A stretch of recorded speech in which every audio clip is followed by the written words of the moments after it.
आणि आम्ही म्हणतो आम्ही लई पूर्ण झालो, एवढ्या वेळेस बायबल वाचलं, तेवढ्या वेळेस बायबल वाचलं. वागतो का तसा? राहतो का तसा? जगतो का तसा? करतो का तसा? करतेत का तसे? नाही, आम्ही लई बायबल वाचतो. नाही, आम्हाला वचन माहिती ना पुढे. हे बघा इथं वचन लिहिलंय. नाही, हे बघा हे लिहिलंय. आम्हाला माहिती नाही वचन पुढे काय. बोलण्यात माहिर नका. पॉल एवढा मोठा 14 पत्र लिहिलेला आणि अतिशय नम्र माणूस, तो जर स्वतःला प्रभूच्या हातामध्ये समर्पित करत आहे आणि अजून देखील तो म्हणतो प्रभू मला घडव, प्रभू मला बनव, प्रभू अजून मला तयार कर, तुझ्या योग्यतेचं पात्र मला.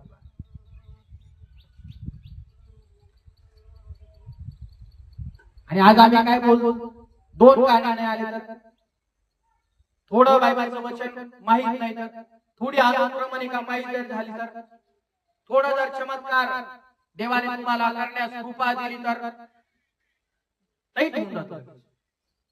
पास्टरला काय वचन सांगता येतं, मी पाहिजे होतो तिथं. पास्टरला काय गाणे गाणे, पास्टर बाबा पास्टरच्या जागी मी पाहिजे असं, मी गाणे गायला पाहिजे होतो, मी प्रार्थना करायला पाहिजे होतो तिथं, मी वचन सांगायला पाहिजे होतं. काय पास्टर वचन सांगत नाही, काय नाही. गर्व येतो माणसामध्ये, इगो येतो माणसामध्ये. एवढा मोठा देवाचा सेवक स्वतःला झुकवत आहे, खाली नम्र करत आहे, शून्य करत आहे स्वतःला आणि प्रभूच्या हातामध्ये तो स्वतः पडत आहे. माझे विचार लाल प्रभू, तू माझा कुंभार आहे, तू माझा कुंभार आहे, तू माझा कुंभार आहे.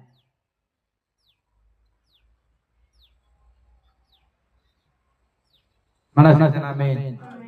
तुम्हाला घडण्यास देव तयार आहे, तर तुम्ही देवाच्या हातात पडण्यास तयार आहात.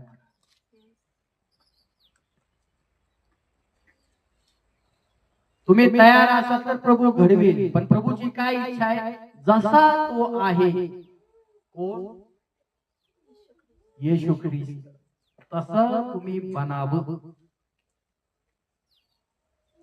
त्याच्यासारखं बनावं, ही प्रभूची इच्छा आहे. म्हणा सगळेजण आमेन, म्हणा सगळेजण आमेन. ती मनोवृत्ती करणे, प्रभूचे विचार तुमच्या आणि माझ्यामध्ये तो टाकायला तयार आहे. म्हणजे कुंभाराचं सगळं तुझ्यामध्ये, कुंभाराचं सगळं माझ्यामध्ये, देवाचं सगळं तुझ्यामध्ये, देवाचं सगळं माझ्यामध्ये, सगळं टाकायला तयार आहे. पण सहजासहजी टाकू शकतो का सांगा? एखादा बाप सहजासहजी प्रॉपर्टी आपल्या मुलाच्या